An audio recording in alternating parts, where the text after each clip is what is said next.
마지막으로 파산 선고와 부동산 양도소득세 과세 여부에 대해서 알기 쉽게 다시 한번 정리를 해보겠습니다. 근거법령입니다. 이 근거법령은요, 소득세법 제89조 1항 1호입니다. 거기를 보게 되면 파산 선고에 의한 처분으로 발생하는 소득에 대해서는 양도소득세를 과세하지 않는다, 이렇게 돼 있습니다. 양도소득세로 과세되지 않는 경우가 몇 가지 있거든요. 파산관제인이 임의매각한 경우에 부동산, 파산관제인이 파산채무자 소유 부동산을 임의 매각한 경우, 이런 경우에 양도소득세 부과하지 않고요. 또 청산을 위한 형식적 경매라는 게 있습니다. 파산관제인이 파산채무자 소유 부동산을 청산을 위한 형식적 경매 신청을 한 경우에, 그래서 매각이 되면은 이것도 양도소득세 과세가 되질 않습니다. 그리고 강제 경매 개시 결정 이후 파산 선고가 돼가지고 이게 매각이 된 경우, 이런 경우에도 역시 양도소득세 부과가 되지 않습니다. 그리고 몇 가지 다른 이유로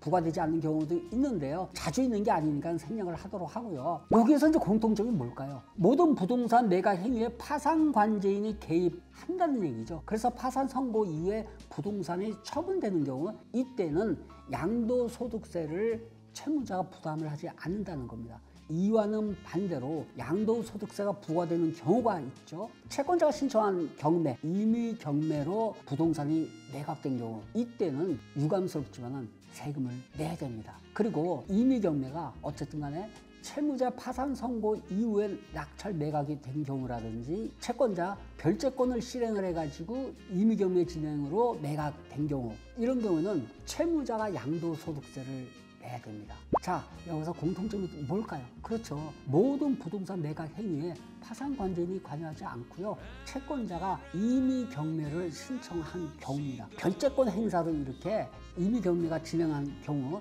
이때는 채무자가 양도소득세를 부담을 해야 됩니다.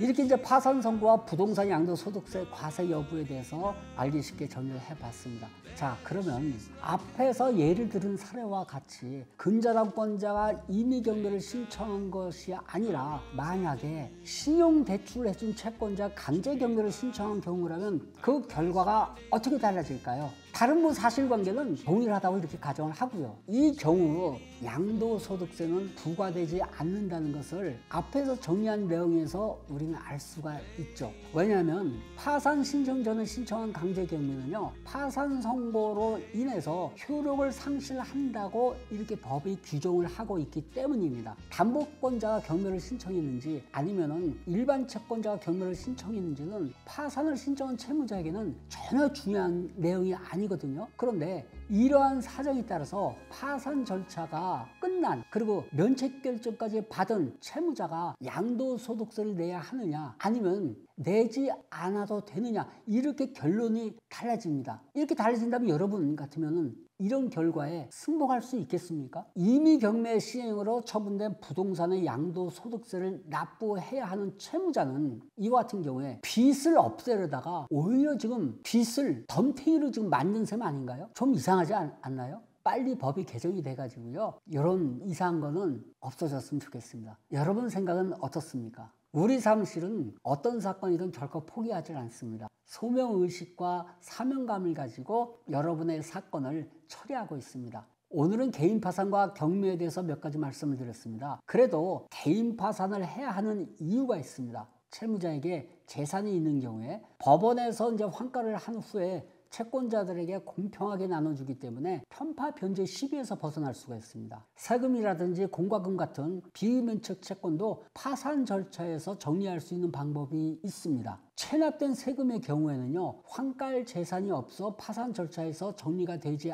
않으면은 실무에서는 결국 소멸시효에 걸려서 정리되는 경우도 있습니다. 파산을 한 사람을 상대로 세무당국 그렇게 깐깐하게 보지 않는다고 합니다. 그리고 경매 절차를 진행을 해야 하는 경우에는 채권자, 보통 이제 금융기관이 되는데요, 이런 채권자가 신청하는 요거는 좀 피하고 가급적이면은 파산관제인의 경매 신청을 할 수 있도록 하는 것이 유리하다는 거 꼭 유념하시길 바라겠습니다. 오늘 제 영상이 채무로 힘들어하시는 여러분들에게 다소나마 도움이 되셨으면 좋겠습니다. 마지막으로 한 가지 더 말씀드리겠습니다. 저는 법원에서 회생이원을 지낸 경력을 기반으로 해서 회생파산을 전문적으로 처리를 하고 있습니다. 보통 이제 다른 변호사라든지 법무사 사무실은 민사소송, 가사소송, 형사소송이라든지 아니면 부동산 등기, 상업등기, 공탁 업무라든지 사무실 운영에 도움이 된다면요, 사건의 내용을 가리지 않고 다양한 사건을 모두 처리를 하고 있습니다. 물론 저도 전엔 그랬습니다. 그런데 지금은 다른 사건은 하지 않고 있습니다. 오직